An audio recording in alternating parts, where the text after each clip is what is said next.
الصبح بدا من طلعته والليل دجا من وفرته فأقر سلا فضلا وعلا. کہ یہاں کا مادہ مٹی ہے، وہاں کا مادہ مشک و عنبر ہے، وہاں کی گھاس زعفران کی ہے، یہاں زعفران اتنا سا ملتا ہے اور لاکھوں روپے کا کلو ملتا ہے، اور وہاں پوری میدان میں جو گھاس ہے وہ زعفرانی ہے، اور گھر کی ایک اینٹ موتی کی ہے، ایک اینٹ زمرد کی ہے، ایک یاقوت کی ہے، ایک زمرد کی ہے، ایک سونے کی ہے، ایک چاندی کی ہے، بیچ میں مشک کا گارا ہے اور زعفران کی گھاس ہے، اور اللہ کا عرش اس کی چھت بنایا گیا ہے، اور وہ اندر بیٹھو تو باہر نظر آتا ہے، باہر بیٹھو تو اندر نظر آتا ہے۔ میں نے جو ایک دفعہ جنت کا محل دیکھا خواب میں، تو یہ اس کی میں نے صفت جو پڑھی تھی وہ میں نے آنکھوں سے دیکھی کہ میں اس کے اندر چل رہا تھا، مجھے باہر بھی نظر آ رہا تھا اور اوپر بھی نظر آ رہا تھا اور دائیں بائیں بھی نظر آ رہا تھا، لیکن میں ایک گیلری میں چل رہا تھا، اور اس کا جو فرش تھا مجھے لگتا تھا ہر فرش کی ٹائل کے نیچے سورج نکلا ہوا ہے، اس طرح اس میں سے روشنیاں نکل رہی تھی، روشنیاں نکل رہی تھی۔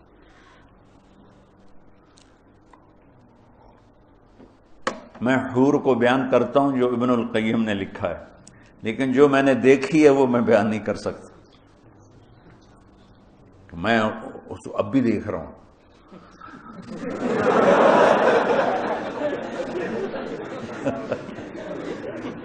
میرے رب کی قسم، میں کیسے بتاؤں کہ وہ کیا حسن، کیسے بتاؤں؟ یقین مانو میں کتنا جنت کو بولتا ہوں، اور میں جنت کے حوروں کو بولتا ہوں جو لکھا ہوا ہے، لیکن جو اللہ نے مجھے دکھایا وہ میرے پاس نہ لفظ ہے، اس کی مسکراہٹ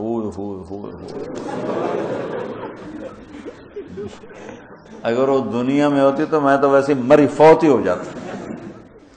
اس لیے میرے نبی کا فرمان ہے کہ لولا ان اللہ قضا لأہل الجنت الا يموت لمات من حسنها وجمالها، اللہ نے جنت کی لڑکی کو ایسا حسن و جمال دیا ہے، اگر موت مرنا گئی ہوتی تو اس کو دیکھ کے آنکھیں برداشت نہ کرتی، کلیجے پھٹ جاتے، مر جاتے۔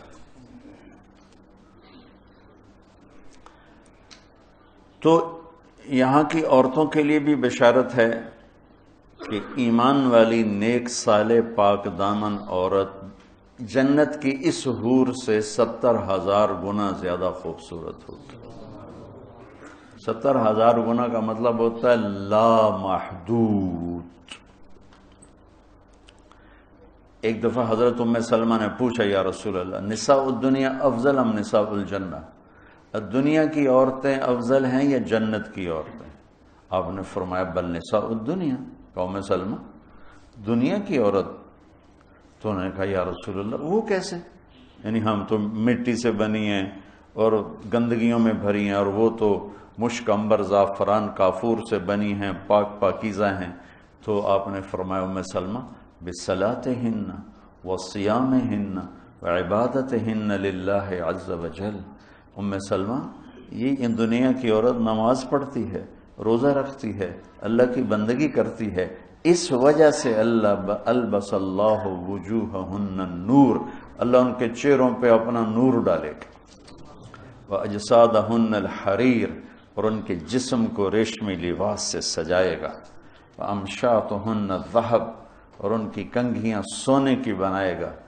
الصبح بدا من طلعته والليل دجا من وفرته فأقر سلا فضلا